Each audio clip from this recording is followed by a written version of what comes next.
I just want to show you. Okay. I want to just show you how you would do live. You do live on Facebook. Then, by accident this week, I did it on my own. Then it asks you connect, share on page, Okay. and then it's my time. Okay. Just make sure you do the share on page. Okay. You want to take a picture of it? It says share to page, okay? Yeah. Self page. And then it says to go, and then it could say a panel with whatever, Okay. okay? But I'm closing it now. You don't need it on. No.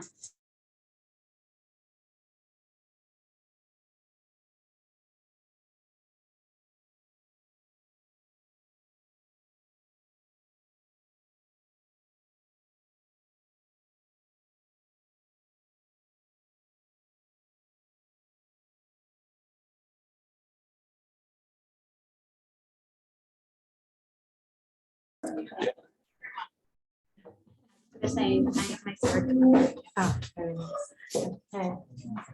All right. All right. Welcome everyone, and welcome everyone on Zoom. It's wonderful to see you all. First of all, Mazal Tov to Michael. Mazal Tov to the family on the publication of Michael's recent book, The Tree of Life and Prosperity. I'll read also the subtitle, 21st Century Business Principles from the Book of Genesis. Today I spent a lot of the day snatching time to read the book. And one thing that I was very taken by was your conviction, your passion for combining the world of venture capital investment. I said that right, and moral responsibility. And that's really, I think, what was so wonderful in the book, and especially in the introductory chapter, which really outlines your basic approach. I'm going to take this opportunity just to read two very brief passages from the introductory chapter, just to give you a sense of what the book is really trying to accomplish. So Michael writes on page 16, capitalism is a fundamental engine of change and growth. It is perhaps the greatest driver of human potential, innovation and improvement in human history. Innovation and freedom are the fuel that drives it. However, without timeless ethics and morals, both the system and individual businesses can become runaway trains that can run over others, or, as we will see with Noah, subvert humanity itself. So that's one quote that I wanted to bring, just to give you a sense of what this book is setting out to do. And a second quote, which is a little bit shorter, a second citation, also from the introductory chapter, from the preface to the book. As an investor, the horizon I look at is much broader. It is the values-based product of a good company that people use not just to save money, but to bring about change that's good for everyone. So I like that also as well, right? That's the goal. The goal is to create a better society. And in the book itself, and this is just taken from the preface, from the introduction to the book, in the book itself, what Michael is trying to show is how we can use the stories of BEREISHIT, which are, of course, very familiar stories, very familiar stories to us, right? And these are, of course, the foundational stories of the Tanakh, and how you can use these stories to illustrate the dangers of wealth, of innovation, of technology, and at the same time to lay the scaffolding for conducting one's business interactions in an ethical and a value-driven way. And at the same time that you're creating this sense of a world in which business interactions can be conducted ethically, you're also benefiting the world, spreading justice, spreading spirituality, spreading godly values in order to promote a strong and resilient society, one that fosters unity and increases prosperity for all. You can correct me at any moment, but this is pretty much what I gleaned from reading the different chapters of, the book itself is divided according to parshiot. So you can pick up the book and look at the different parshiot and see how you can mine these parshiot for some of these ethical ideas and ideas that are so important for building a just society. At the same time, I will make one other point about the book itself, is that, at the same time that Michael does this, he does so by while weaving in political, social, and of course, economic observations, both from his own repertoire of personal stories and insights, and also from both classical and contemporary intellectuals, commentators, and economists, philosophers, right? So it's a very pleasurable book to read. It's insightful, it's compelling, and even though I just had little snatches of the day to read it, I was able to get through a lot of it. So that's that is a testimony to both how enjoyable it is and what a good read it is. I will focus on one particular insight from this past week's parsha. Parshat Lech Lecha, where in Michael's chapter on Parshat Lech Lecha, he focuses some of his attention on the very strange or strangely historical chapter in Sefer BEREISHIT, which is the most unusual chapter in Sefer BEREISHIT, right? And many of the scholars say, where did this chapter come from? And I'm talking about Perek Yud Daled, which is the chapter, we read it in this past week's parsha, right? The chapter of the World War, which is described in surprising and seemingly extraneous detail, right? There's a lot of details there of the war between the four kings, and we get all their names, not once, right? But several times, and the war between the four kings and the five kings. And one of the things that, obviously the goal of the book is to look at how economics play a role, and how the economics of the Torah are really laying the foundations for an ethical society. And so, one of the things that is noteworthy in that chapter in Perek Yud Daled is, as Michael points out, the centrality of the word rechush, right, which appears 5 times in that chapter itself, and several times also surrounding the chapter, right? And so, the conclusion, which is, I think, an unsurprising conclusion, a rather important, but, obvious conclusion, is that war is about accruing wealth and prosperity, right? That, that's what they're trying to accomplish there. Ultimately, that's the goal. That's certainly true. I think that there's another element in this chapter as well, that, what is underlying this war, and that is, of course, the quest for power, right? Wars are also about power. The way of the world is that nations create alliances, and they build empires, and they go to war, and they use violence and brutal methods in their kind of rapacious quest for power and prosperity, right? That's really what we see in this chapter, what we've seen, throughout the history of the world, which is the unending rise and fall of empires. That is the ways of the world, and that's what we have in Perek Yud Daled. But of course, what's most important about the Perek is its ending, right? And this again, perhaps unsurprisingly, the Perek ends with Avram resisting the temptation to become wealthy from his military victory, which is, of course, unexpected, right? It's unexpected if you're looking at the chapter as a chapter which is telling the story about the way the world works, right? The way the world works is the victor in the war goes home with the goods, right? He takes home the spoils. And, of course, Avram refuses to take even a string or a shoelace from the king of stone, right? And, there's a lot that we could say about this, but I think that one of the points of the chapter is to contrast between Abraham and his attitude towards wealth, towards prosperity, towards what means he's willing to use in order to accrue wealth, and the way the world generally works, right? Which is what is described in the beginning of the chapter, where we have those kings who are going to war with each other, and with the goal both of obtaining power and prosperity. I'll mention one other point, which is not in the book, but I think relates to the general idea of the book, and that is that, when you go past Perek Yud Daled, right, the following chapter seems to be its diametrical opposite, right? When you look at Perek Tet Vav, you encounter a completely different sort of chapter,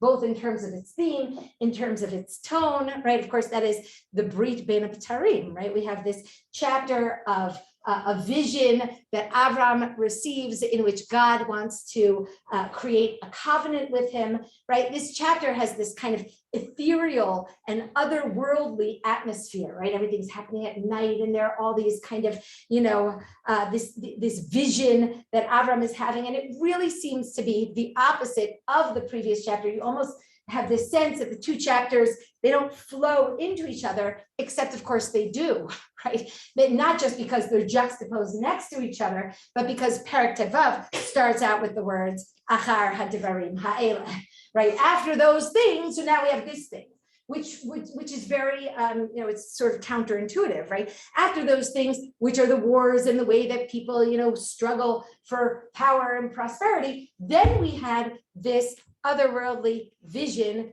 at night, and it connects to the previous chapter. And by the way, it's not just that it connects to the previous chapter because of its opening words, but there's a whole range of linguistic connections, some of which are very surprising between the two chapters, right? Which was already pointed out by Professor Casuto, right? And he's widely cited as having noted these connections between the chapters. We have the word magain and the word tzedek and the word shalem and the word damesek and the word dan, and perhaps most significant of all for our purposes is the word rechush, right? Rechush, which means property, which was, as we said, a very important word in the previous chapter, which described the ways of the world and the ways of warfare, right? So the word rechush also appears in the next chapter, and also the word avad, as in to serve another nation, right? So we know that these 5 kings served Kedor Laomer for 12 years, right? They were subjugate to this king, Kedor Laomer, and we also are going to have the words va'avadum v'inu otam arba me'ot shana in the chapter of the Brit Bein HaBetarim. In this covenant, in Perek Tevav, God tells Abraham that he is going to become a great nation, that his descendants will wind up with rechush gadol, with great prosperity, with great property. But Abraham is not told to search for power. He's not meant to build an empire by making slaves out of other nations, as Kedor Laomer does in the previous chapter. And in fact, what I think is really striking in Perek Tevav is that within this whole vision of building an empire, of building a nation, Israel is never given, nowhere in Tanakh actually, a divine mandate to build an empire, right? We talked about this the other night, right? It's even in the Brit Bein HaBetarim itself, Israel is limited in its ability to achieve territorial conquest, right? How far can they go? They can go Minahar Mitzrayim ad Hanahar Hagadol Nahar Prat. You can go from Egypt up to, but not including, ad Velo ad Bichlal, and all the way up to the Euphrates, but no farther, right? Which limits you, right? I mean, you can't build an empire without a river, right? And so I think that the Tanakh is expressing a position which is deeply opposed to empire building. Empire building ultimately implodes on the backdrop of its own greed, its own desire for power and for riches. Ultimately, this undermines them because there's no end to that quest, right? And so empires ultimately, as we know, they rise and they fall, and God has a much longer term vision for Am Yisrael, right? God tells Avram, before Israel can acquire wealth, it's going to take 400 years. I'm not recommending that for anybody out there, but okay, that's what God tells Israel. It's going to take 400 years where you will be subjugated to another, right? Right? You will have to be subjugated to another. And then Avram's descendants will emerge with great wealth, but without the aspiration to subjugate others in order to obtain it, right? They've had firsthand, they've experienced firsthand the consequences of that sort of behavior. They are not meant to emerge with a desire to build an empire of their own. And I think that that's the connection between Perek Tevav and Perek Yudaled, right? Perek Tevav is about creating a new world order, right? It's meant to replace the way that things worked in Perek Dalet, where the way that we went out to get property, to acquire possessions and to acquire wealth was by warring, by using brute force, by engaging in all sorts of greedy acts in order to swallow others and subjugate others. What God tells Avram is that there's a long-term plan now to create a new world, one that is based on an ethos of obedience to God, spiritual aspirations, and an ultimate sense of looking to create justice between people. So that's the insight that I wanted to share with you based on some of the reading that I was doing in your book.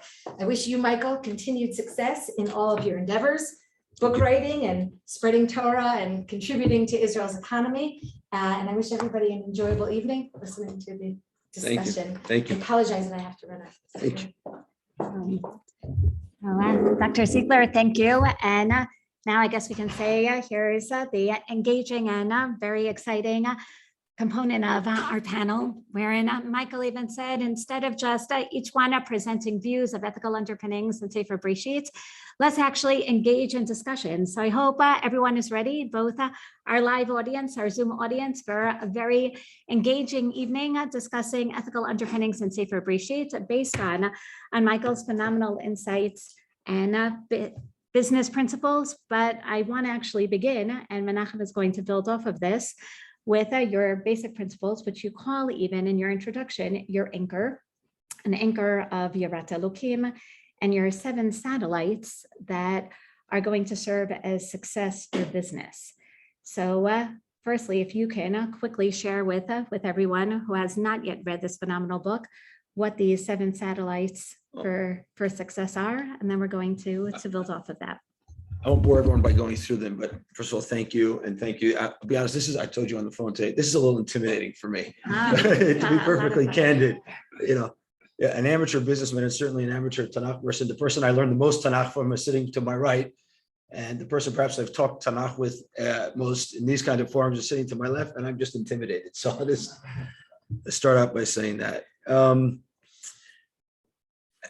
think the core thing I just want to preface by saying is this is not like one of those have success in business by following the Tanakh books, that you find on like YouTube and podcasts and, quick things. That I didn't set out to write that. Actually didn't set out to write a book. It's really Torah that's been imbibed over the years at home and in yeshiva and other places that just filtered through the prism of a life investing in companies, which I've done for the last 25 years. And I think, the core piece of the anchors and 7 satellites, which was a name actually my editor gave to it at the time, the Hebrew editor of the book. The book came out in Hebrew for the first time 3 or so years ago.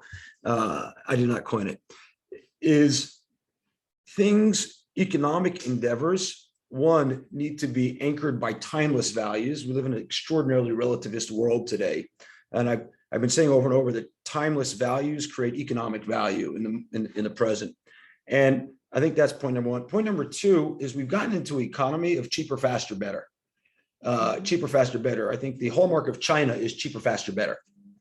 But the hallmark of a good, principled economy is premium, better, different, and one that doesn't engage what's called in business parlance regulatory capture, which means I can make money by benefit of a secret deal that I've made that only I've got access to.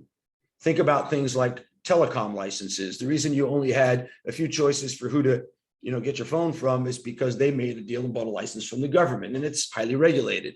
The reason your gas costs so much money is that it's highly regulated. By the way, the reason your milk and eggs in this country cost so much money is that there's a limit on how much people can produce by agreement with the government.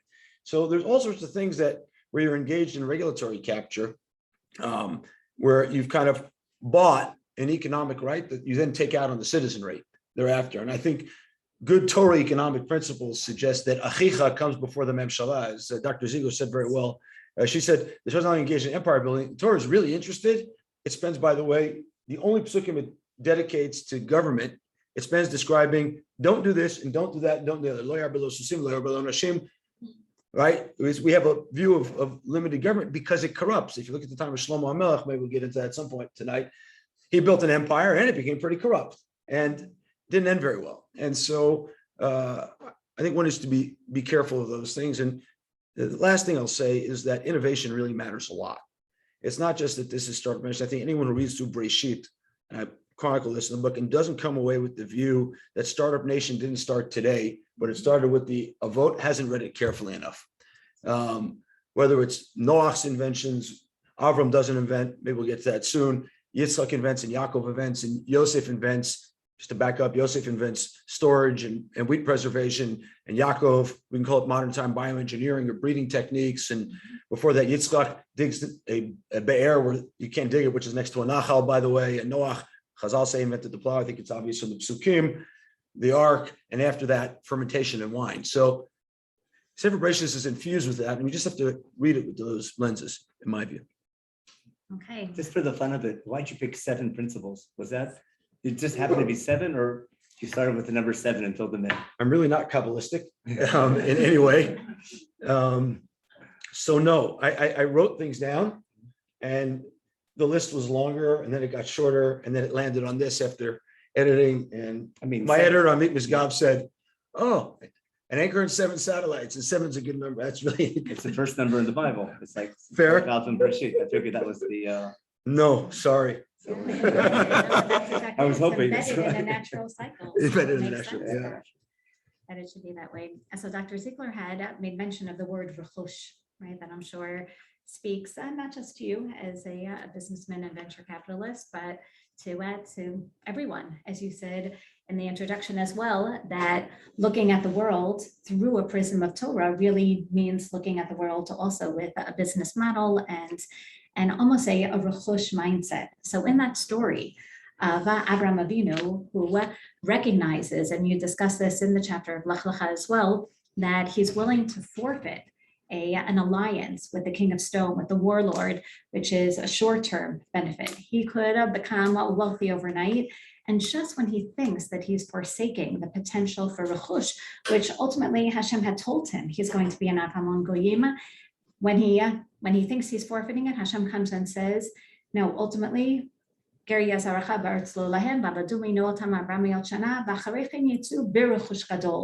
just what you think you're forfeiting. In the end, I'm going to assure that you succeed in attaining. How do you see that as a model for long-term, short-term investments and planning for the future? How do you think Abraham knows, and why does he know that it's worthwhile to forfeit this? Maybe this isn't, God's plan. And sure enough, God corroborates that soon thereafter, which reminds us also of Parshat Lech Lecha, when Hashem says, you think you're forfeiting your entire past. And in the end, I'm going to bring you to the land that your father wanted you to go to all along. I think one needs to back up on Abraham. The word rechush doesn't only appear in that parsha; it appears right at the first one. And lest somebody think that I made this up, that the fact that the Avot were wealthy, and rechush is a big topic. The Ramban says it right at the beginning of Parshat Toldot. He yells at the Ibn Ezra, for lack of a better term, for thinking that Yitzchak was poor, and that's the reason that Esav throughout the Bechorah, he says, can't be. Lo yachol liot. The bracha from Hashem is that the Avot will be wealthy. They're all wealthy, and Abraham comes to Eretz Yisrael. I mentioned in the book that Yoshi Farajun points out that Terach got stuck in Galut because of his rechush. And I think Avram's approach to wealth is one that must empower others or enable others. And I think you can prove this through the Psukim in multiple ways. I'll pick out a couple. He comes, and the only thing the Torah tells about him is he brings the Nefesh HaSuba Haran and his nephew Lot. The only biographical fact you know about Lot at that point is that he's an orphan. That's what Torah tells us at the end of Parshat Noach.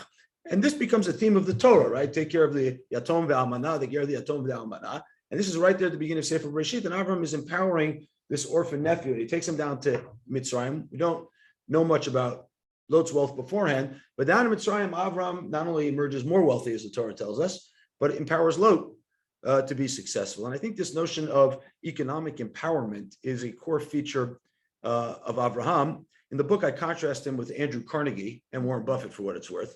Andrew Carnegie wrote a famous treatise. A lot. Warren Buffett, yeah.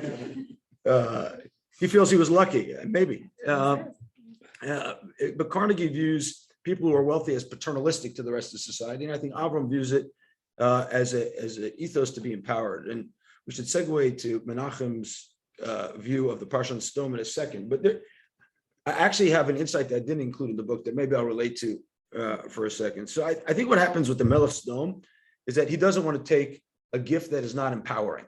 What does that mean? The Melech Sdom wants to give him. He says, "Tein li hanefesh v'aruchush kachlach." By the way, that's what the war was about. Ruchush, exactly as Dr. Ziegler said. But Avram can't have this.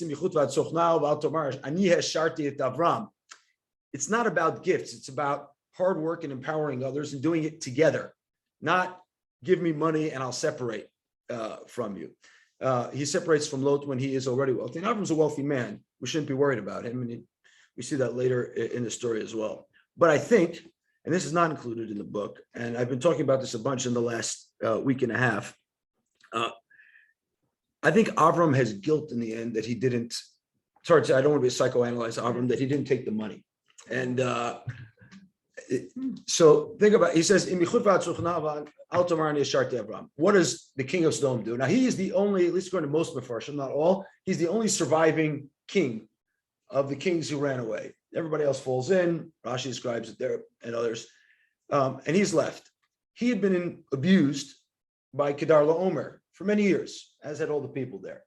And Avram walks away from this. He gives him not only the nefesh, but also the economic means to rebuild his empire.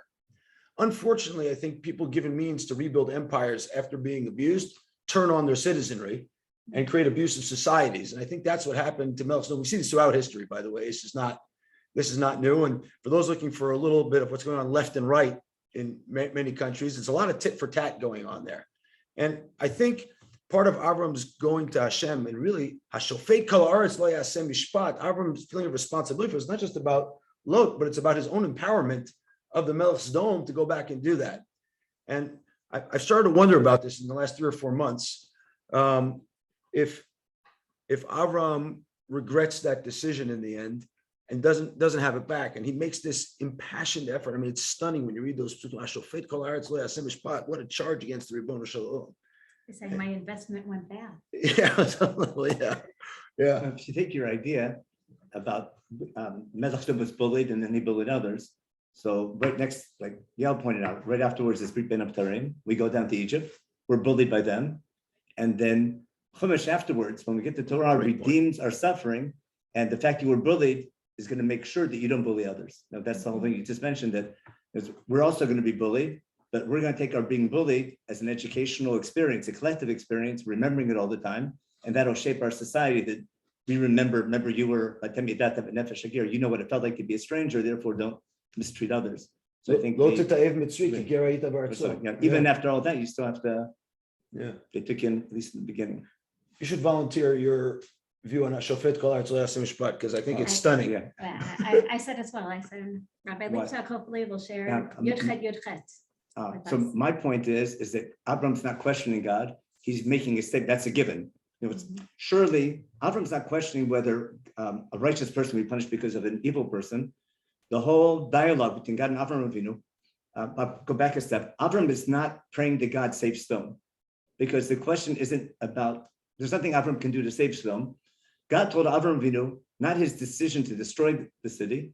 God shared with Avram, I'm deliberating, should I or shouldn't I? And as soon as God tells Avram, I'm deliberating, for the first time, God's about to make a decision instead of consulting his board members above. Remember, before he makes man, he consults his board members. Nasa Adam, before he destroys the Tower of Babel, he consults, he's taking that royal plural.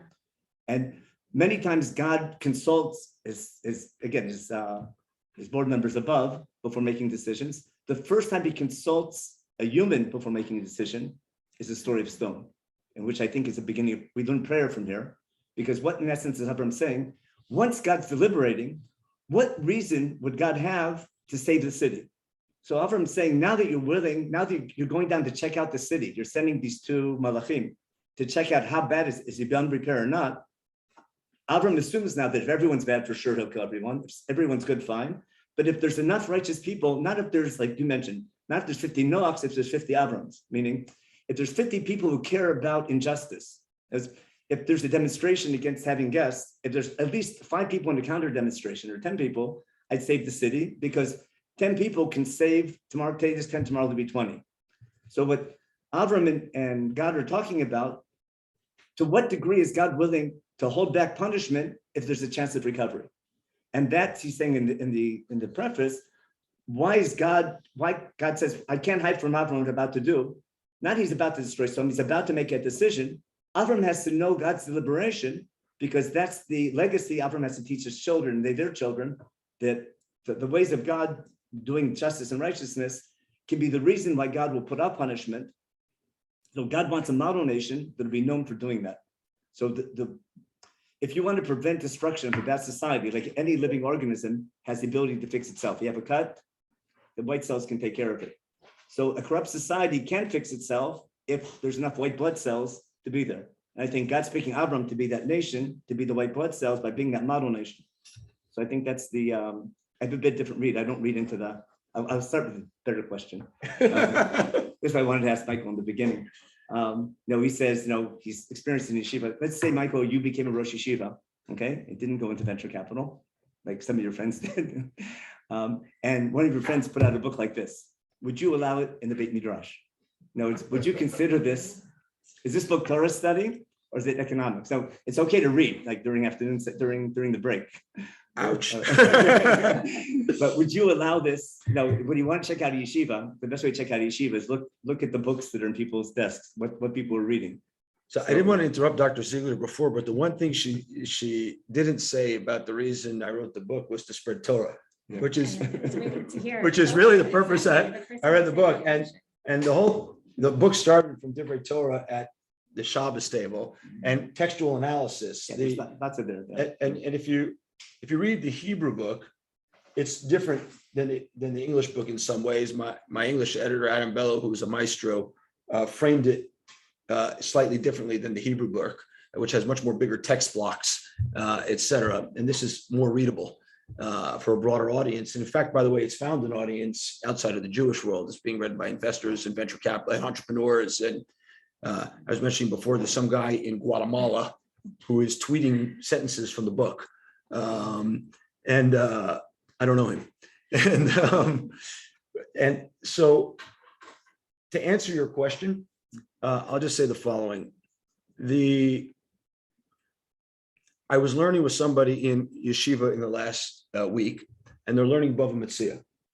And Bava Metzia in the second parak has a lot of sesame seeds on the ground, and it has figs on the ground, and it has dry figs laying on the side of the field. And we talk about lekteket and shicha and peah. But for argument's sake, if we talk about season tickets instead of sesame seeds or things which you have a connection to, but don't necessarily have ownership of, or other modern day examples, it's far more relatable. That's number one. Number two, I have an uncomfortable feeling since I left the formal base medrash, but never left it. As Rav Amital said, you have 1 foot here, 1 foot there, that for many people today, Torah is locked in the base medrash, and it's not a Torah Chaim. And I think in today's modern day and age, Torah has far more to say, for example, than it even did 200 years ago. We encounter way more dilemmas. We have entire tractates of the Talmud that haven't been relevant because we've had no Jewish state for thousands of years. We have real economic issues, both nationally and globally, that have never been addressed. And candidly, I think, humbly, I think it's a must read in the base medrash because it teaches kids and even Cole guys that this is super relevant. I'm fond of telling a story that's uncomfortable, but I'll tell it anyway. I was once in a din Torah that somebody sued me on, and me representing an institution. And we went to a known posek that they got to choose. And the posek said against me and sent the psak din, including the math. The math was wrong. And I went to Rav Aaron Lichtenstein, Rebbe, and I said to him, Rebbe, can I? Go ahead. He says, you can't say a word. And that story comes not because of a mistake, not because the institution had to pay, but because things of modern day life and math and how you interact with it, it was a hard economic system question. Okay. And I interact with Islam, that is the bread and water of our life. And if Torah wants to be the bread and water of our life, it needs to talk to technology. We need to talk about Noah's foibles with inventing fermentation, have the first dual use technology out there. It can be used for good. Yain yisamach levav enosh can be used for bad, for getting drunk. We got lots of dual use technologies today. Synthetic biology, we can splice genes. But how do we know if it ends up good or ends up bad? Well, if we don't take the lessons from the Torah and apply them to modern times, we can live in Bava Basra for a long time, but I'm not sure how people walk out of the Beis Medrash with it. And the tree of life is very, very befitting, the Tzorat Chaim. So I have a few follow-up questions throughout the. Would you let in the Beis Medrash 1 second? What? We discussed this on the way here. You can't, would you let in the Beis? Okay, then after. Would you let in the Beis Medrash? I would definitely let it, just as you said, and Menachem himself mentioned. In a seminary or in a yeshiva? Both. Okay, now here we are in the beautiful Beit Midrash L'Nashim, advanced learning. I think this should be for many reasons, not necessarily on the shelf, and we're going to get to methodology of. Under the table? On the contrary, just as you said, this should be by everyone's makom. Very And much. there's a difference. Yes. Again, not keeping it as, again, static on the shelf. And at the same time, we're going to engage in what type of methodologies you employ in the SEFER. But it is a Tzorat Chaim. So just as people keep their Sifrei Musar on their makom, I think this should be someone's makom. Definitely those who are pursuing any career, or as you say, this is every person who's going to be living Lo'odel L'Shamra. So I would, and don't worry, we're going to buy a few copies and make sure it's. So you're back on the spot. So Michael asked me to give him a hard time. So if I say something, it's not. I'll give an example. What someone might learn from this book is that whatever I want to read into the Bible, I can read into it. And everyone, that's almost our tradition as the Jewish people. You want to write, I'll give you an example. There's lots of books about how to raise a family. They learn from stories from Chumash, right? Now, in my opinion, if you want to raise a family, the last book to read is Sefer BEREISHIT. Because I'll say that too. Yeah, no. About Yaakov. Yeah. But what if they make up information that's not there, to turn our forefathers into ideal people, and then they become role models. So first they make them role models, then they read into the Bible role model, and then we learn from the role model, which is fine. That's what we call midrash. And every midrash, how does midrash work? Remember, pshat is what I think, drash what everyone else thinks. It's the old joke line. But no, seriously, pshat is when God gave us this book to understand our connection to God, which is important.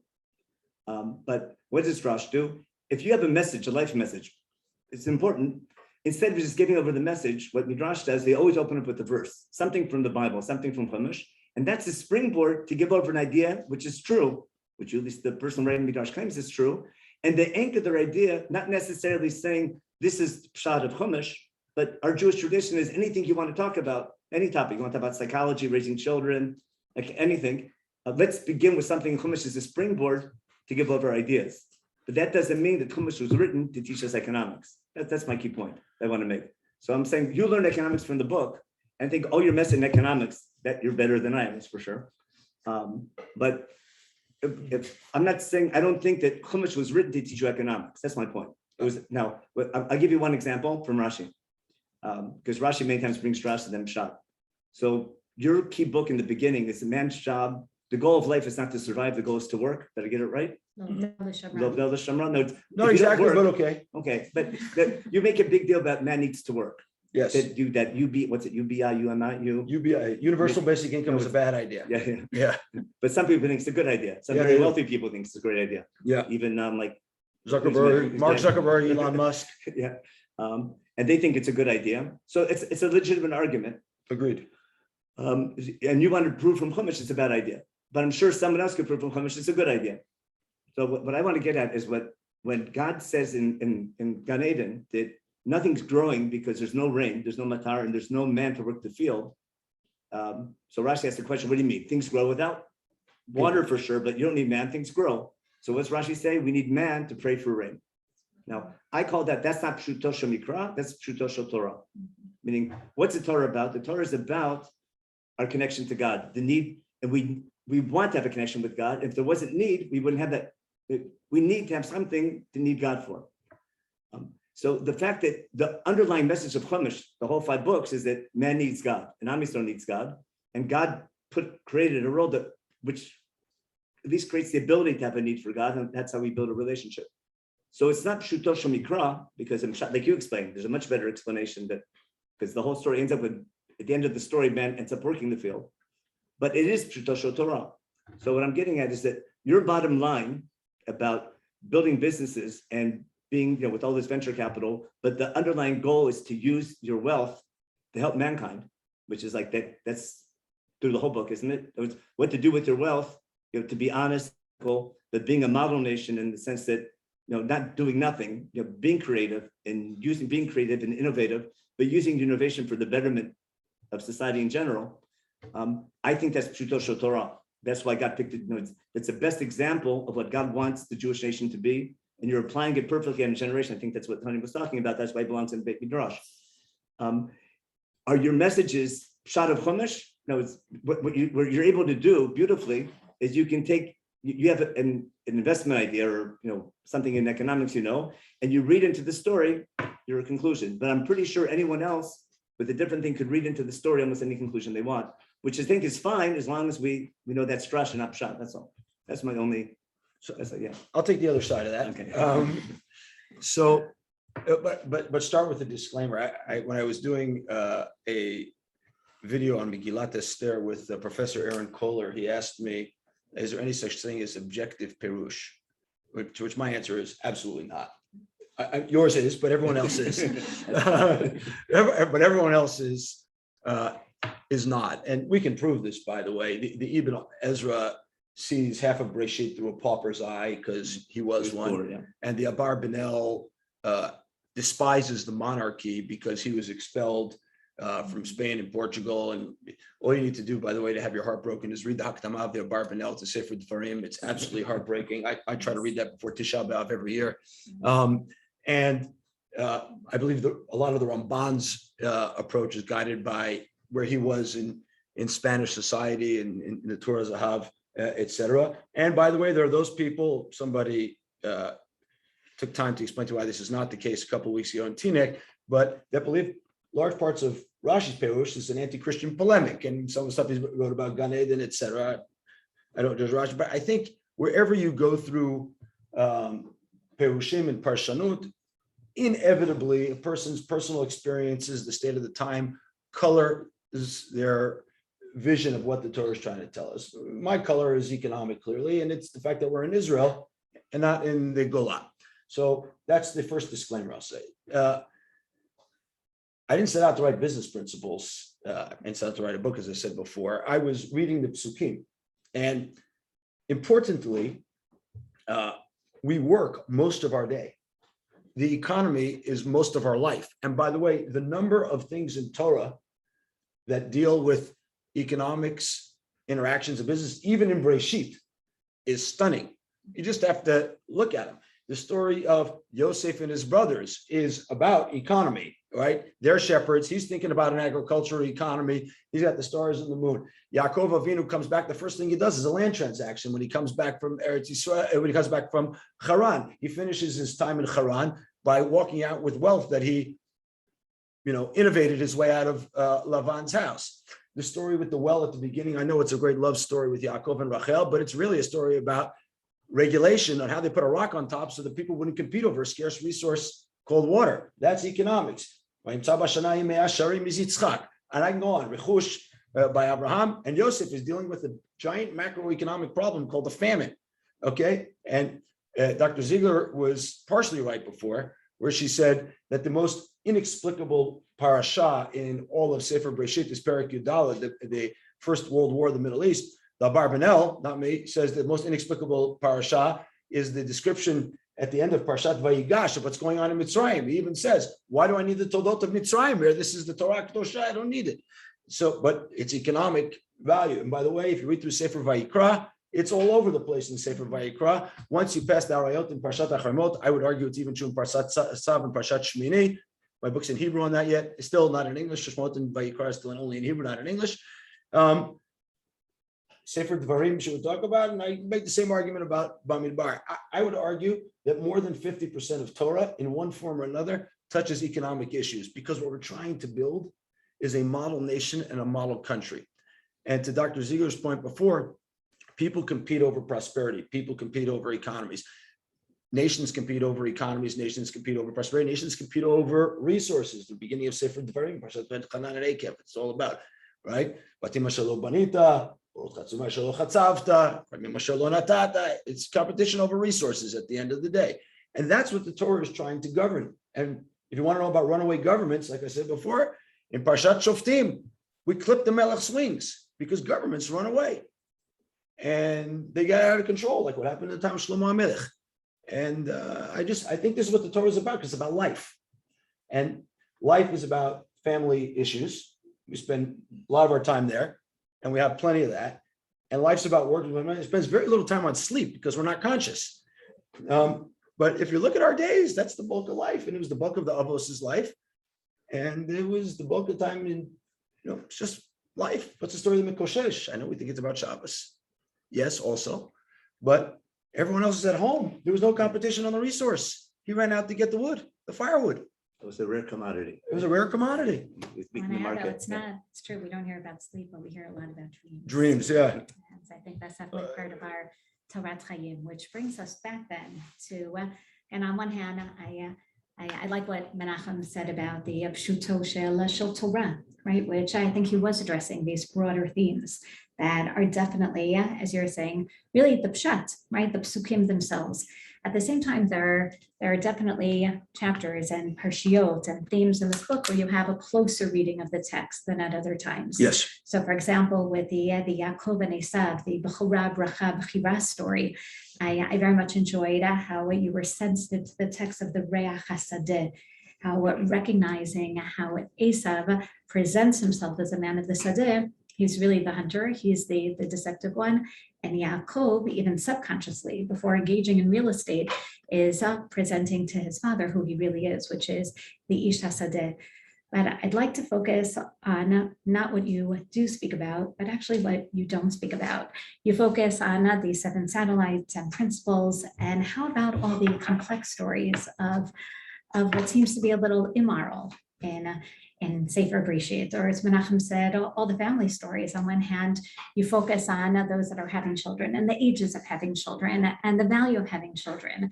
And yet, how about the parenting issues that don't necessarily seem to be the models that we do want to perpetuate? In mind for the sake of a greater goal. Yeah.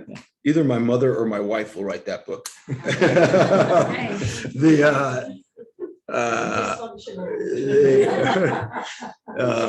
I'm not sure. Look, a lot of the dysfunction, and this I do talk about, happens around economics. Yosef's dysfunction with his brothers, Lot and Abraham, in a pretty meaningful way. I'd argue the story of Esav and Yaakov is about that in a different way than the Ramban and Ibn Ezra. I think it's an interesting question. Maybe we'll back up. I'll start by asking you, why do we have Sefer BEREISHIT? And Rashi asked at the beginning. I'm not sure what I think about Rashi's answer, that it's, people come and say, listimatem. Why do we have Sefer BEREISHIT? I'm sure we'll have different views on this. Exactly. So I know what Menachem says. Again, looking back from Sefer Shemot to Sefer BEREISHIT, help us understand not just the technical aspects of the Torah, but really many of the themes, the ideas of Emunah. I think that, as you said, as we're reading it from start, we don't know Sefer Shemot. When we're opening up Sefer BEREISHIT, I think that the development of the toladot, of the values of Kriya B'Shem Hashem, taking values that should be universal values, which you do speak about, that ultimately are going to be focused on one nation. I think that particularism is very significant. And obviously even learning from some of the mistakes. So to even answer my own question with the complexity of if we're speaking about ethical underpinnings, the times that Sefer BEREISHIT seems to present the exact opposite. There's what to learn from these complex characters. We definitely see the development of spousal relationships, of sibling relationships, of what Devi said, the dysfunctional families that ultimately by the end, we finally stop the cycle of toladot and we have shmot b'nei Yisrael. So there's what to learn from mistakes as well. And to quote Rav Lichtenstein said so. He say, the Rebbe, he says, sometimes we're not always meant to look at the Avot and Imahot as ossified statues of petrified piety, but to learn from the shortcomings, see how they surmount many of the challenges. And I think that that's very encouraging for all of us with personal shortcomings, national shortcomings. Appreciate that this is a process, and as long as we have that ultimate trajectory of Kriya B'Shem Hashem, that should ideally, how these principles of Am Yisrael that should become universal principles, and maybe in the 21st century we're gradually getting there. I'd like to hear what you have to say about that. I think that that's really the message of SEFER BEREISHIT. I'll say three things. Number one, very clearly the word Torah means to learn or study, but it's mostly a book of laws at the end of the day, not exclusively when you get to Sefer Shmot in particular. We are, as the famous book says, storytelling animals. Human beings, one of our great gifts is storytelling. And I think stories are important. And I think it's not an accident that the Torah starts with stories. It's engaging, it's instructive. The Torah is not interested in the historical fact of the stories. It's interested in the lessons, the Torah of the stories in Sefer BEREISHIT. And I think that's point one. Point two is, in a strange way, unlike the Midrash, the Avot are very relatable. Mhm. I think it's difficult to relate to Moshe Rabbeinu, who goes up to Har Sinai and he's standing there. It's hard to relate to at the end of the day, but the travails of Sefer BEREISHIT are relatable, and we enter Torah and the Kriya B'Shem Hashem from a place of relatability to the daily interaction, struggles, aspirations, opportunities, challenges. And I actually think that there is a structure of the Torah. I'm slowly getting to this as Bamidbar is coming out, which is BEREISHIT is parallel to Vayikra, Shmot is parallel to Bamidbar, and Dvarim is the capstone. And what I'll argue is that BEREISHIT is the values, the value architecture for the economy and interactions, not just the economy that is brought forth in Sefer Vayikra. Shmot is the underpinnings of society, relationships between societies also, and how we relate to each other, that then finds itself in all of the controversy of Sefer Bamidbar in 38 years. And Dvarim is the lessons of each of those two pairs that we then implement in our own land, in our own country. And I think if you think of the values infrastructure and the principles infrastructure of BEREISHIT as an underpinning for Sefer, I know this is your expertise, of Sefer Vayikra, you perhaps get a different view of BEREISHIT. Mhm. I'll write about that in Dvarim. It's there. Exciting. Now I have to open up. So I can tell that you're a true student then, Rabbi Liebstak, who definitely sees both the connections between the Svarim, the development. Rabbi Liebstak, can you The first add person to tell me Tanakh. Yeah. to So, that idea of I'll explain what I meant by your book is Pshuta Shel Torah. You didn't talk about Avamon Goyim, did you? In your book? I didn't read the whole thing. I related to it, and there's a footnote about it, if I remember correctly. It's a Herat Shulam. Okay, but it's not a main Not chapter. right. No, Yeah, but if you ask me what's the book about, it's not telling us that we're chosen. It's coming to tell us why we're chosen. It's why does God intervene in the history of nations and single out one nation? And the underlying message when you search for it is that we don't need to know that we're chosen. We need to know why we're chosen. And we're chosen to be this model nation. That's why at least Yeshayahu understood it. And, Yeah. Now, what you're doing, like in your book, is exactly fulfilling that goal. In other words, how do we take now the fact we're not just individuals serving God, we're a nation serving God. That's a big thing in Dvarim as well. But I think I was going to use the word. I thought you were going to say seed capital, Sefer BEREISHIT. It's Sarah, Abraham. We're planting the seeds of a nation. And the breed that God makes with Avram Avinu becomes it's at a seed level, but it becomes official at Har Sinai. So we need to know the purpose of our chosenness, and that is God wants a nation that's always there to sort of be a model that other nations can learn from. What to do with wealth, what to do with capital, what to do with society. So in essence, that's exactly what you've done in your life and reflected in your book. And that's what I'm saying. What you've done in the book is, in my opinion, exactly Pshuta Shel Torah. You fulfilled the goal of the Bible. again, my only, just to be critical, is that the danger is that anyone can read anything they want into the Bible. So if you see this as drush, in other words, I have an economic idea, and through a story in the Bible, I can support that, which is fine. But that's not what drush, and drush is great. It's legitimate. It's what we do. In fact, 90% of Torah study is drush in a good way, not a negative way. This danger is that once you can do this, anyone can do. I can prove from here that you shouldn't work. Then we should sit and learn Torah all day long. I can prove. I can take SEFER I BEREISHIT. got a chapter on that. In other words, I can take the danger in that I can take any modern day value and find a proof from the SEFER BEREISHIT by first I have to assume that Noach indeed invented the plow, which is not. You say shas, okay, you can argue with that. It's definitely a legitimate midrash, and then build a whole chapter on that. But let's say it wasn't true. Let's say maybe what's his name, Yuval Khan. One of the Lemech's kids invented he began all the industry. Maybe he did it first, and maybe who got the patent. You can argue. Someone who invests in technology comes, what you see is like these technological waves. There's a woman named Carlotta Perez. If you haven't read her stuff, it's actually amazing. She talks about the S waves of technology. And so I didn't put this in the book, but if you look at, the children of Lemech and what they invent, which is ironworking, et cetera, you can understand how Noach gets to the plow a few generations later, because technology has waves. We first need, for example, to be able to sequence the genome quickly. And then 20 years later, 30 years later, you have an explosion of innovation around the genome. We need to be able to produce a computer chip, and then we can reduce it in size. And then 25 years later, you have the computer revolution. And you have these S waves of technology. For what it's worth, I actually think that's embedded in that parasha there. But sometimes we have to get to modern times to uncover. You talk about dynamite, which is Alfred Nobel. That's a general point, by the way, which is every technology is dual use. Almost every technology is dual use at the end of the day, right? We can invent dynamite like Alfred Nobel did. He wanted to blow holes in mountains to make trains and do things like that, and people used it for war. So he died in melancholy.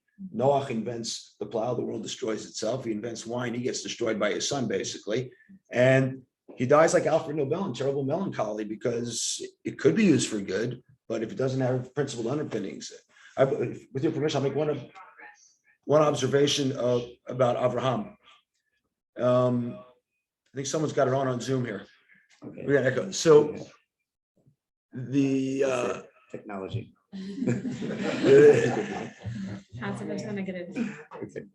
Interestingly, Noach has a couple of footfalls, like Alfred Nobel. It's Earth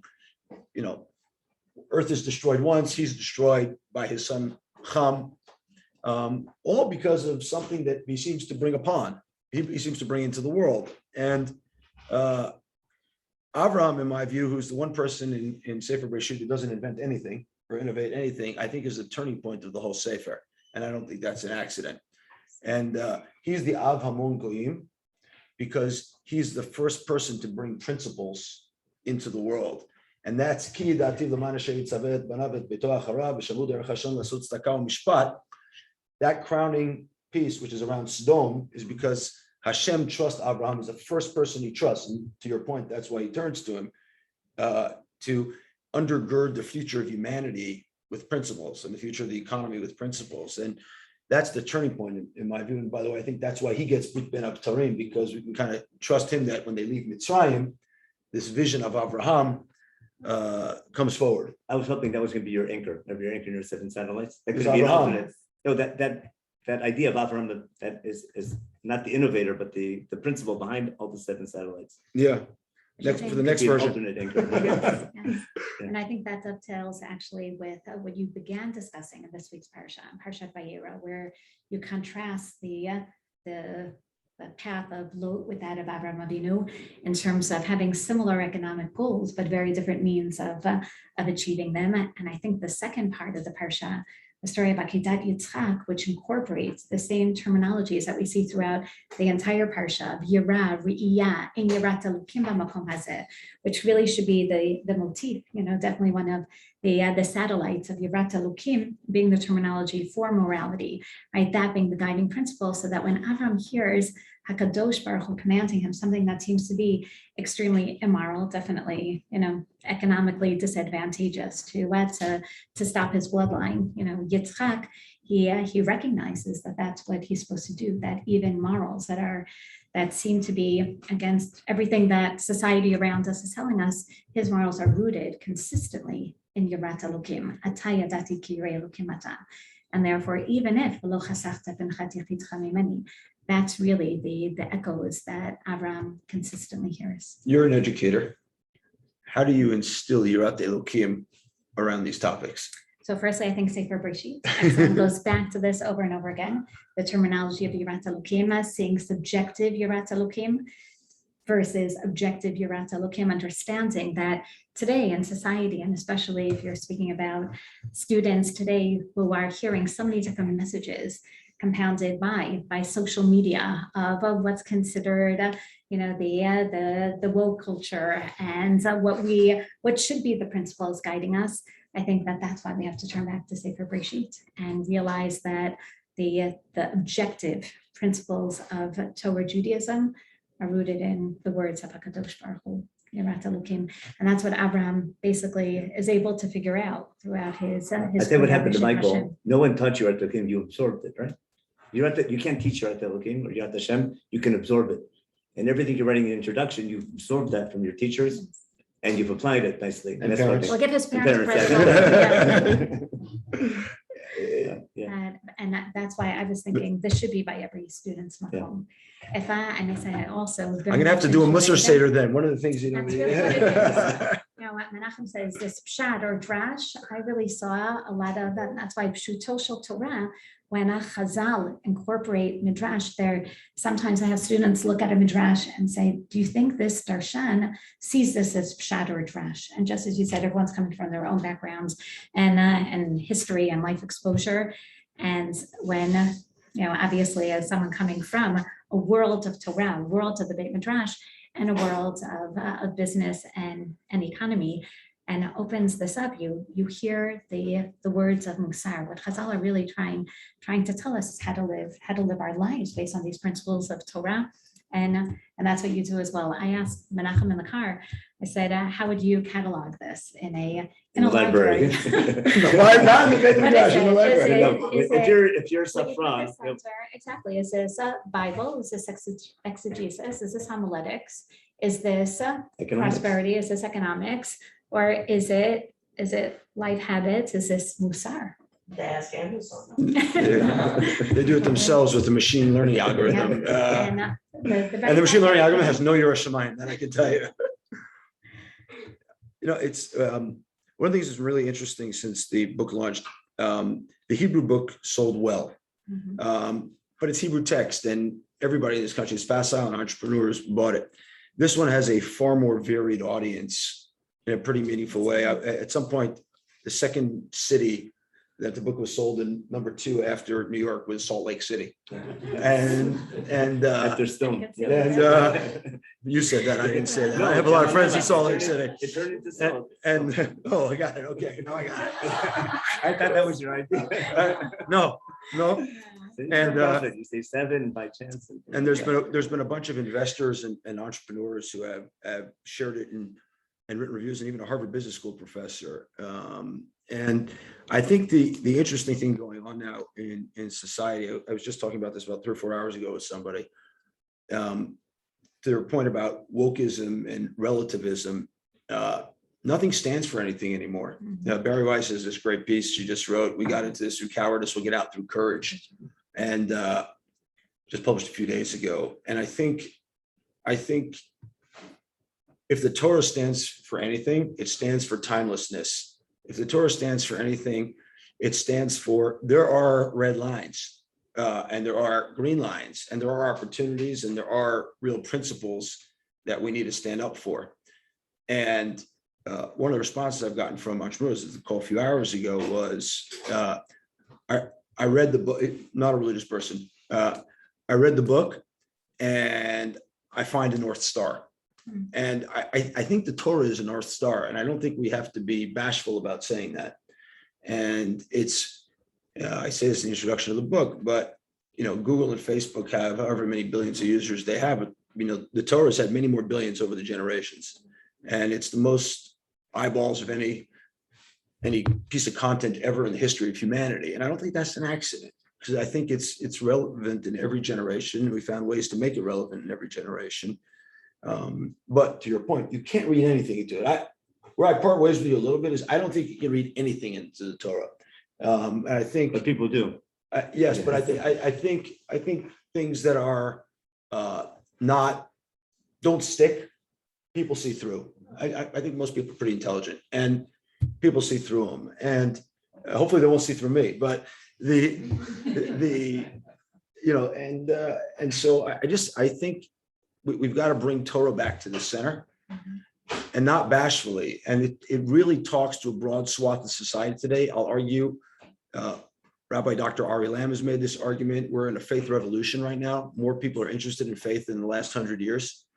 I think it's because of the uncertain times, because of the turbulence caused by the digital revolution, which is accelerating, touching more parts of society. Look at this, right? And so searching for those timeless pieces is, I think, critical. So this reminds me of the distinction that Professor Uriel Simon would make between Pshat and Drash.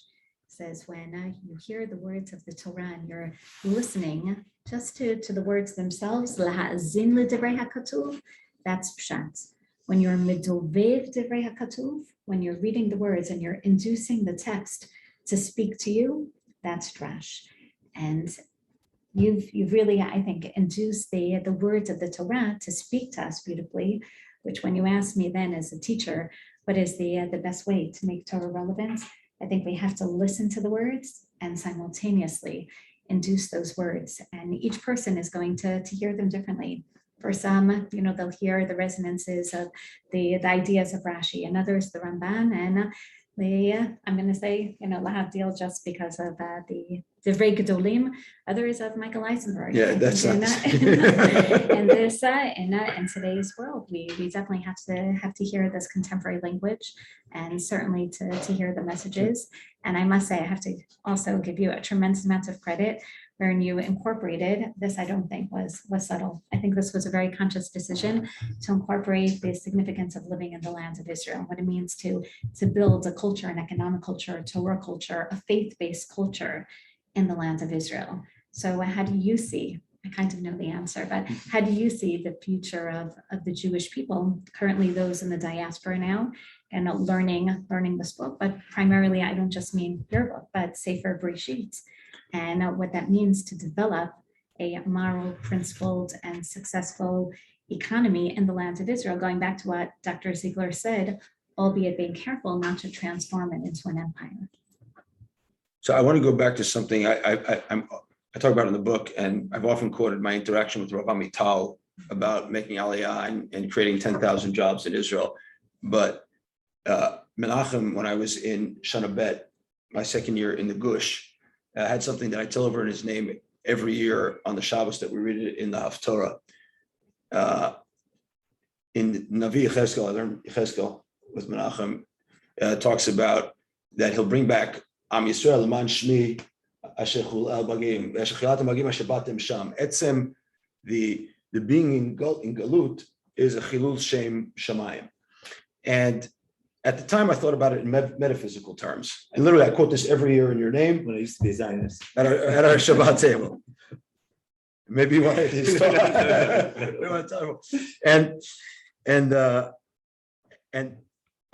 I've thought about it more since, and I have a different take on what the nature of that Chilul Hashem is.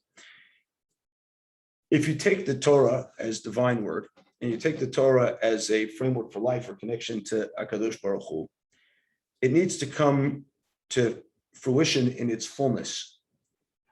And its fullness includes an economy. Its fullness includes shoftim and shotrim. Its fullness includes a government. Its fullness includes an army.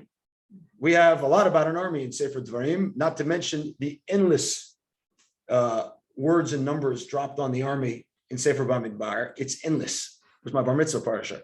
It's endless. And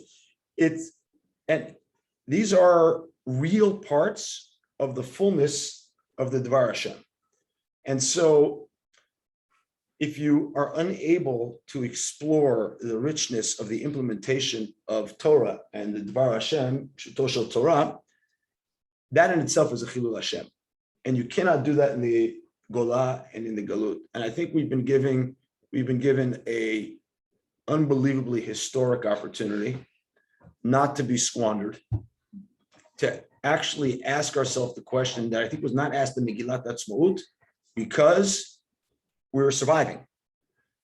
And as survivors, and just by the skin of our teeth announcing a state, Ben Gurion and all the signers of Megillat Atzmaut did exactly what you'd expect, which is we have a state, it's our own, we're a sovereign nation, please come. And it doesn't have the content other than the Divrei Nevi'im, the Ruach HaNevi'im, of what is the content and the vision for that state in all its glory. The government, the regulation, the economy, the army, what do we want? And I think 73 or so years into the founding of the modern state, not the modern empire, the modern state, and it should stay a state, not an empire.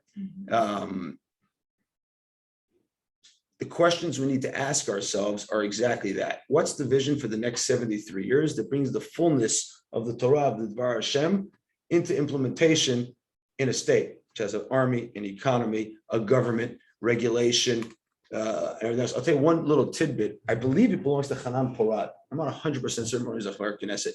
We are the only country in the world that has Chok Lo Tamod Adam Re'echa.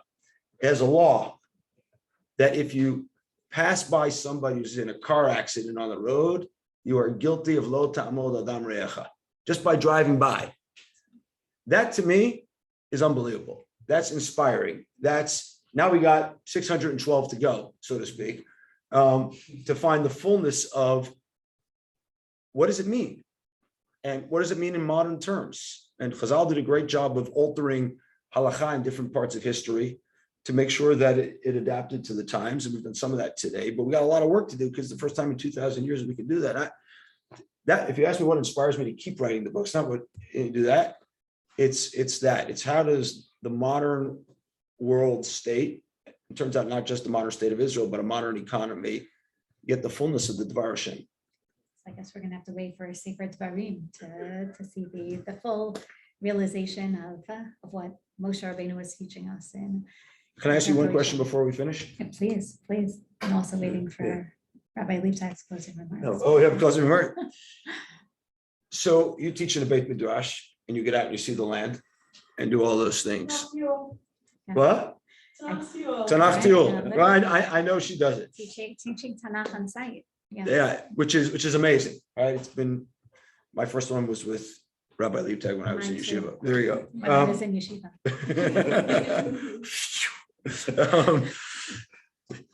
They may let my sefer, they wouldn't let you in the Beit Midrash, which is odd. But how do you think about the connection between modern society and everything going on outside the Beit Midrash, call it Tel Aviv, versus Jerusalem when you're teaching Torah? So I very much, I think about that. I think now more than in years past, where I saw, as you had mentioned at the beginning, people coming from Chutz La'aretz and seeing part of the task here, really exposing those from outside of Eretz Yisrael to the beauty, to the values, to the goal of Am Yisrael, Eretz Yisrael. And now that I'm here, I'm reminded of Ani Ercha Kotem, that we have to now develop Am Yisrael.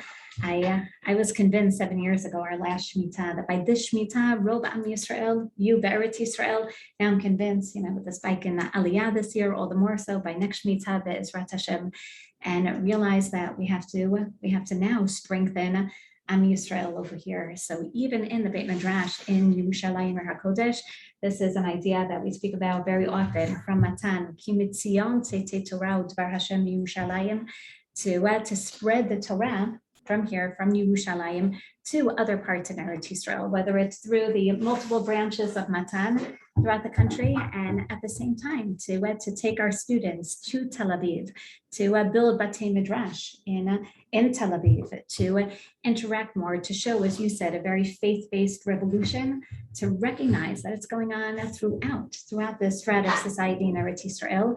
And I think there has to be more of this Torah Zion discussion beyond the Beit Midrash.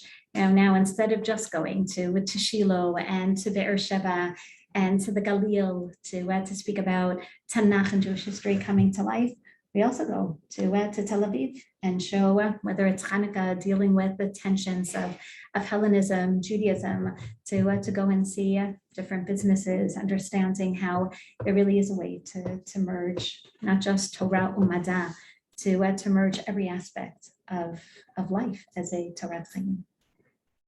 So I'll maybe end with why I think it does wrong with Beit Midrash. Bottom line, I think what you're saying here, which I think is a big problem in teaching religion today, guys, putting an old precedent, is God working for you or are you working for God?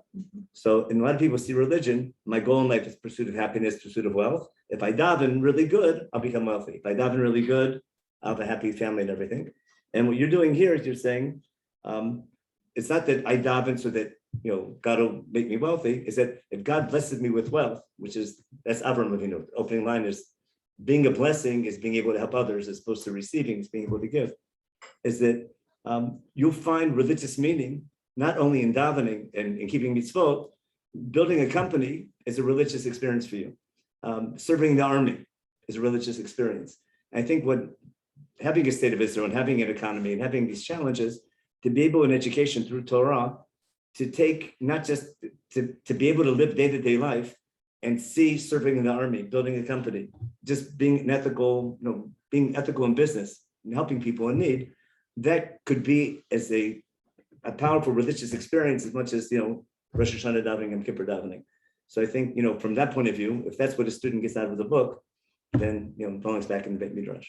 And I must say that throughout the book as well, I heard the echoes of Malki Tzedek in the parsha of Baruch Kelevyon Asher Migin Sarecha B'Yadecha.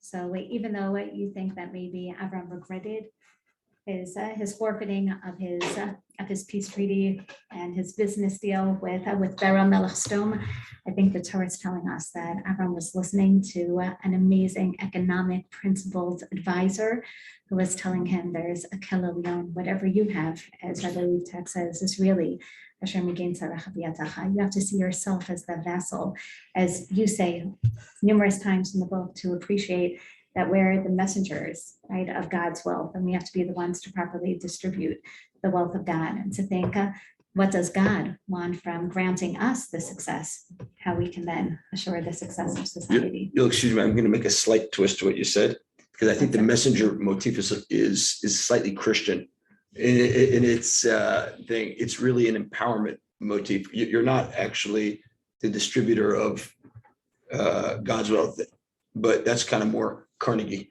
I think Avram he worked at it, he kept building it, and then he empowered the other people to do it rather than distributing it. And I think, by the way, that finds its motif in Leket Shecha and Peyah, where people actually have to go to work. There's no handouts. They collect it themselves. The workers in the field, and they pick it up. I pick on this just because I got asked this I can't remember where I was 2 weeks ago in one of the interactions, and I was with a Catholic scholar who himself kind of volunteered and pointed out that his takeaway was that the Jewish approach is different than the Christian approach on this. And so, I want to thank you both, by the way. This has been intimidating. It's been enlightening for me, and to have this to learn from both of you.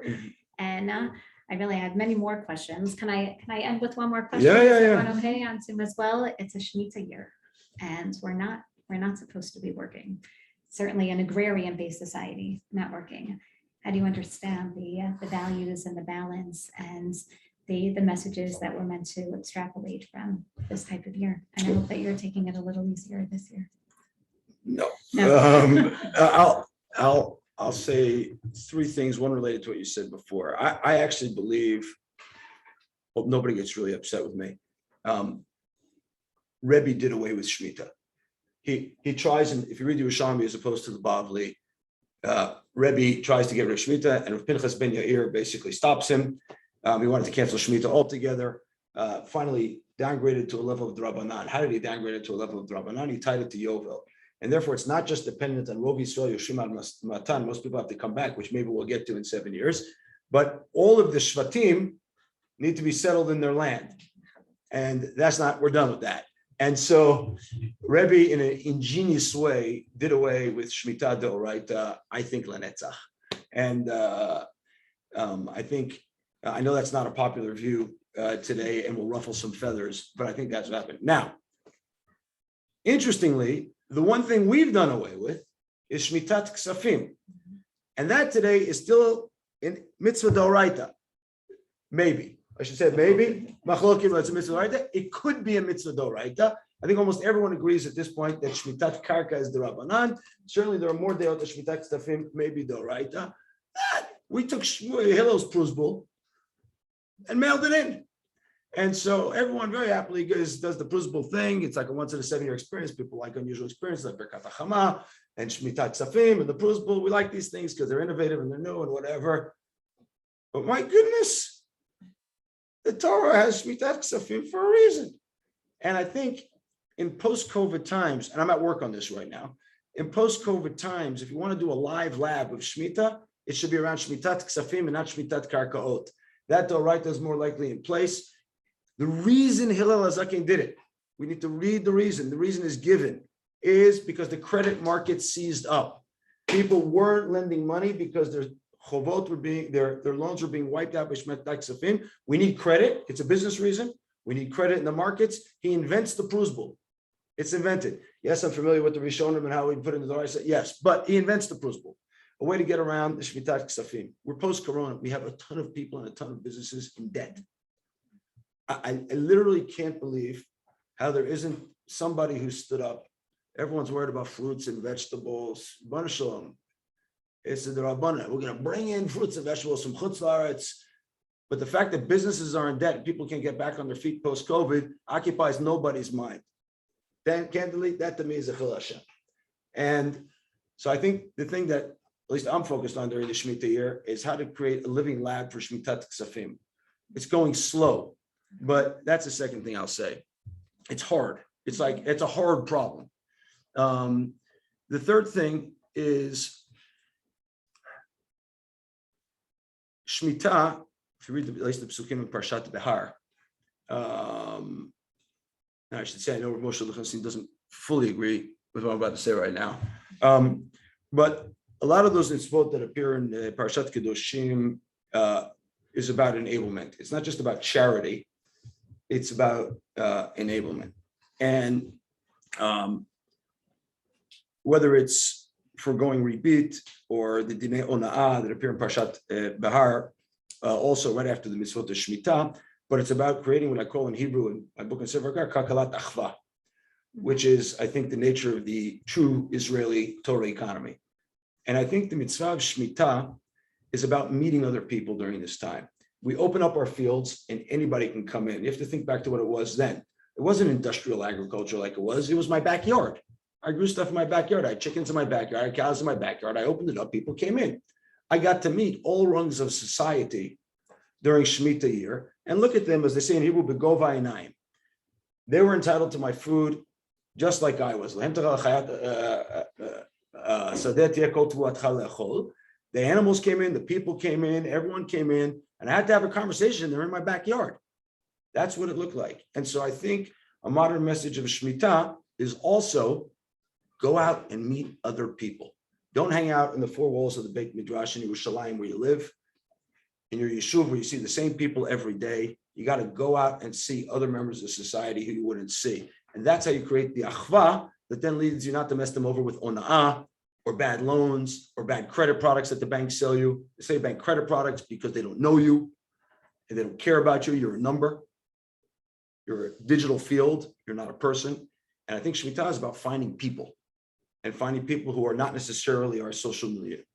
Wow, beautiful, beautiful, which brings us back, the same terminology, lochla, brings us back to Gan Eden, Yeah. brings us back to the beginning. So may we all enjoy not just the Shemitah year, but the Ezrat Hashem merit to eat from the tree of life and the Ezrat Hashem prosperity and learn, as you said, a Torat Chayim, which means learning it and living it. And we want to thank all those who came, certainly in person, to join in this discussion. Thank you, Rabbi Liebtag. Thank you. This is like a Michael, dream of for mine. I sharing mean, that. I'm like a kid in a candy store here. It's, to be with Rabbi Liebtag and Shani, who I know for a lot of years. Yeah, Michael, my question has been bothering me the whole evening. Yeah. Because it was made, the statement was made at the beginning. Why didn't Abraham create something? It meant something. Very disappointed. Did you ever think about that? I did. Why, if everyone else did, Noah and Yosef. and- He's also the only one that doesn't get toledot. He's- Everyone That's except right. Abraham, yeah. He's, That's right, not Abraham. I think Avram is the breaking point in Sefer Bereshit. He divides between the first world and the second world, basically. He's the breaking point along many dimensions. And so he corrects innovation from bad innovation to good innovation. I have a long footnote about the children of Lemech in the book on this topic. And I think Avram is literally the breaking point in Sefer Bereshit. And you can either count 2 before and 2 after, 3 before and 3 after, but he doesn't innovate because he needs to remodel all of society to enable other people to innovate with intention and integrity rather than what came before. And I think to Rabbi Liebtag's point about the Toledot, I think that's also not an accident. It's to show that Avram is a breaking point. He's unique. Echad Avraham is real. Echad Avraham is really real. I'm just thinking about it now for a few minutes. It's just the idea that it seemed like it says it quite several times in the Psukim, and we know he must have been doing it more often than what's only mentioned in the Psukim, this whole idea of Vayikra b'Shem Hashem. We don't see it before. I don't think you see it much afterwards. Yeah. Shani knows better than I do. But I think he was preoccupied with that a lot. I mean, being that part of the breaking point or whatever, but anyway. Yeah. Also, your first chapter, you go into venture, you have no idea where you're going, Yeah. but you go into it anyhow, you have that feeling. So when Avram, God says go, wherever I tell you, and he just follows. Yeah. And followed his thing. I think that's That's great. that starts everything Yeah, off. that's a beautiful breaking That's point great. because Terach is on his way to Knat to start something new. But just as you point out in your book beautifully, he gets very distracted by society and culture in Haran, and Avram Avinu really does create something new. He's going to go to Canaan, not because of the commercial enterprises that await him there. He's going to go because of Kriya b'Shem Hashem. He may not invent something tangible, but he creates an ideology. And from an educational perspective, I think this is something definitely during a Shemitah year, but something that Sefer Bereshit teaches us as well, which is it's not just about building companies, building industries. And you point this out, that you can be innovative in creating a philosophy of ethics. And I think that ends up shaping the continuum of the Jewish people. So thank you. Now we know that. Tommy has a call and I have to prepare for my caboose. Beautiful, beautiful. Thank you. Thank you very much. Thank you. Thank you for coming. You should continue to be a blessing. Thank you. Amazing. Thank you, everyone, for coming. Thank you, all the people on Zoom. Yeah. That's fantastic. Should we turn this off? Yeah.